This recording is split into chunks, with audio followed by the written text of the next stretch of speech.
¿Puede hacer la crisis del coronavirus que se tambalee la hegemonía estadounidense? Dentro vídeo.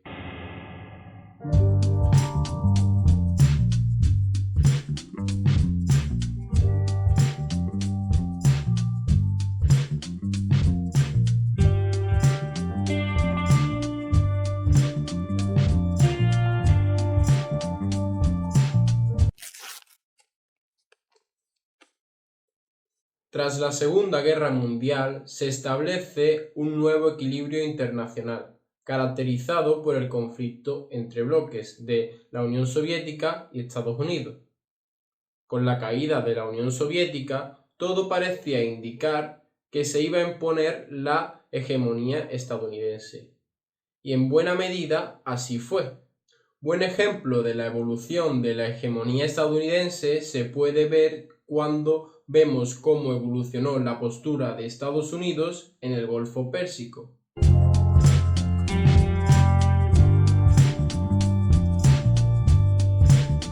Estados Unidos apoyó a Saddam Hussein debido a que la zona que Irak reclamaba era rica en petróleo, y como sabemos los Estados Unidos se llevan bastante mejor con los suníes que con los chiitas que gobiernan en Irán desde 1979.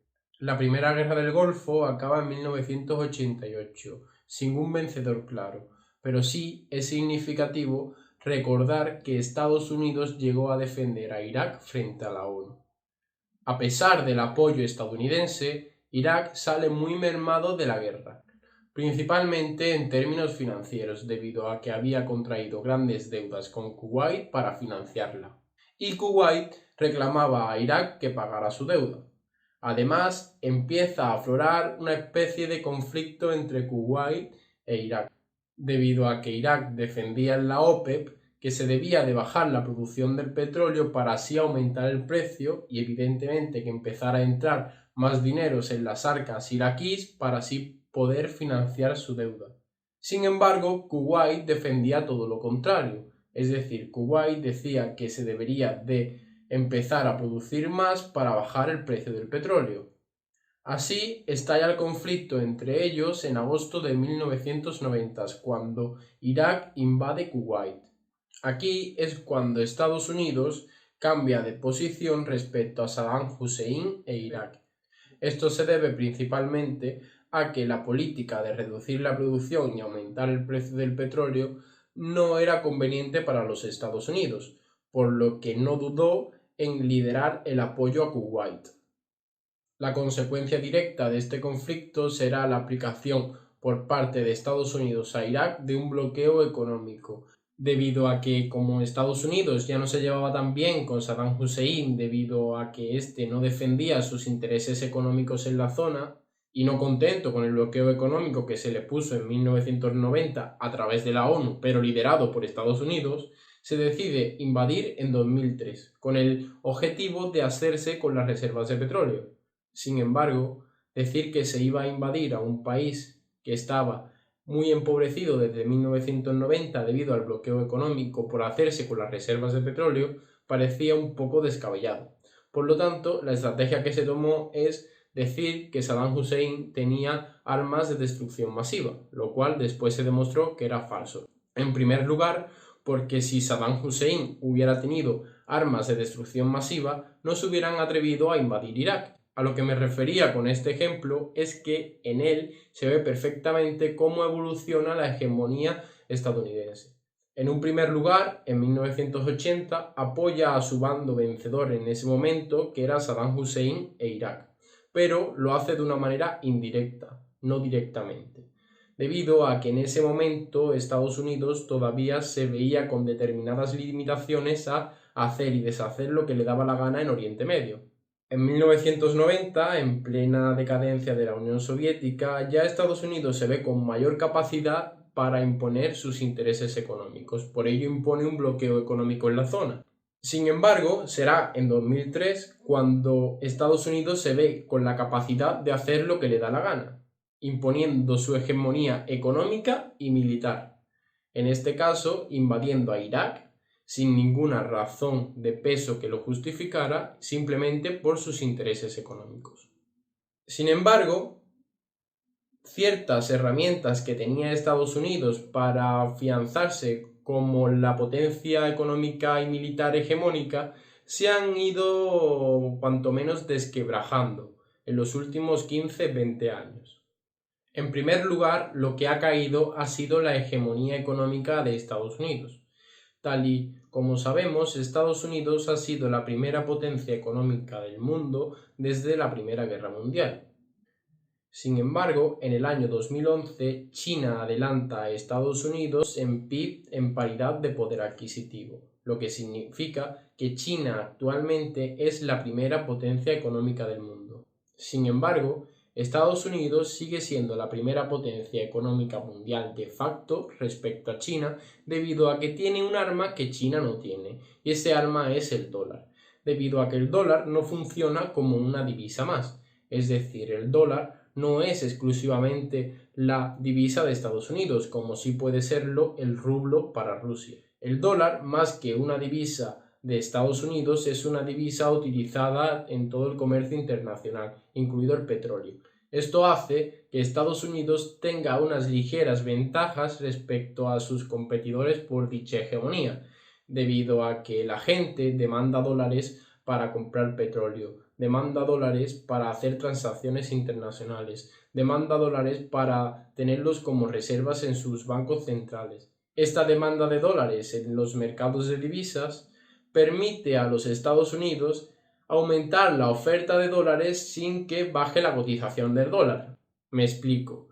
Si un país tiene déficit comercial, es decir, importa más de lo que exporta, la teoría económica nos dice que el tipo de cambio debe depreciarse. Como los agentes económicos internacionales demandan dólares más allá de para tener relaciones comerciales con Estados Unidos se puede permitir tener un determinado déficit comercial y que esto no afecte a la cotización del dólar. Además de todos los privilegios en los que consiste ser el emisor de la moneda que se utiliza en las transacciones internacionales. China parece ser que se ha dado cuenta de esto y ha atacado a Estados Unidos y al dólar. Sin embargo, dicho ataque no ha sido demasiado efectivo, ya que lo ha hecho a través de una criptomoneda china. El objetivo de China es que esta moneda compita con el dólar americano por la hegemonía de la divisa internacional. Sin embargo, como sabemos, hasta ahora no lo está consiguiendo. Por lo tanto, tener la emisión del dólar sigue siendo una ventaja económica suficientemente importante como para decir que, a pesar de que Estados Unidos no es la primera potencia económica mundial, sí que es la primera potencia económica mundial de facto. En el campo militar sigue teniendo el mayor ejército del mundo. Tal y como podemos ver en el siguiente gráfico, si sumamos el gasto militar de Europa más China, que es el que principalmente ha crecido en estos últimos años, ya que se han dado cuenta de que financian militarmente a sus ejércitos o no pueden competir con Estados Unidos en este sentido, vemos que ni Europa más China pueden igualar a Estados Unidos. A pesar de que tenga esa hegemonía militar, parece ser que su zona de influencia está disminuyendo. La globalización no está favoreciendo demasiado a Estados Unidos en este sentido, debido a que los países se han sentido pequeños en la economía mundial. Es decir, un país como España, por ejemplo, no tiene ningún poder de negociación frente a una multinacional. Por eso han surgido las regiones económicas. Un ejemplo de ello es la Unión Europea. Así, los países han decidido organizarse regionalmente, es decir, lo que están haciendo los países es decir, bueno, si no tenemos capacidad individualmente para negociar con multinacionales debido a que facturan más de lo que nosotros hacemos en PIB, pues juntémonos a alguno de los países de la zona para ganar poder negociador. Al fin y al cabo, eso es lo que ha hecho la Unión Europea y lo que está pasando en otras regiones del mundo. Al desarrollarse esa regionalización económica, también se está empezando a desarrollar cierta regionalización militar. Un ejemplo de ello es la capacidad e influencia que está adquiriendo Irán en Oriente Medio. Un buen ejemplo de ello es Siria. Estados Unidos en otros tiempos podría haber hecho lo que hizo en Irak en su momento. Sin embargo, no se atrevió a hacerlo debido a que habían intereses encontrados en los que hacerlo implicaba entrar en conflictos mayores. La hegemonía militar y económica no se puede separar de lo que Estados Unidos constituye para el mundo en sí, ya que Estados Unidos ha construido esta hegemonía militar y económica basados en el papel de liderazgo que tenía respecto al mundo occidental. Es decir, Estados Unidos asumía con gusto el papel de líder para las potencias occidentales. Este papel de líder le garantizaba ciertos privilegios, como por ejemplo tener el dólar como divisa internacional aparte de ser la divisa estadounidense, o que se le permitieran ciertas cosas que a otros países no se le permitían.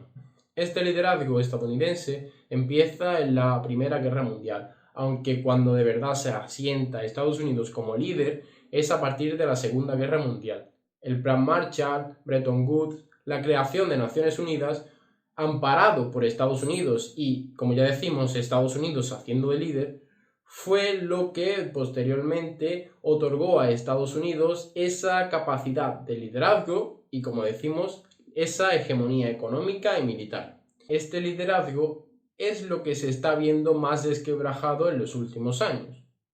La elección del presidente Trump por parte de los estadounidenses ha hecho virar la política exterior de Estados Unidos. Forward, it's going to be only America first. America first. Su viraje en política exterior, sumado a algunos conflictos institucionales que ha tenido con sus aliados de toda la vida, que es Europa, hace que el papel de Estados Unidos como líder empiece a cuestionarse. Sin embargo, la Unión Europea no está capacitada para tomar ese papel de líder en Occidente, en primer lugar porque no tiene una política exterior unificada. Lo que parece claro es que si Estados Unidos no vuelve a asignarse a sí mismo el papel de líder, se tambaleará en un futuro su hegemonía económica y militar. De hecho, la hegemonía económica, como ya decimos, está bastante cuestionada por parte de China. Además, parece ser que China ha asumido el papel de líder mundial en esta crisis del coronavirus. Por lo tanto, si China sigue ejerciendo ese papel de líder y Estados Unidos solo mira para sí, puede que en los próximos años el papel hegemónico de Estados Unidos entre todavía en mayor cuestionamiento. Todo esto parece complicarse aún más cuando sabemos la cercanía de las elecciones estadounidenses. ¿Qué hará Trump? ¿Volverá a repetir su estrategia de América primero? ¿Volverá a coger Estados Unidos el papel de líder mundial, sobre todo el líder de las potencias occidentales? En los próximos meses se aclarará un poco esta situación y veremos cómo ha quedado de nuevo el mapa geopolítico definido tras la crisis del coronavirus.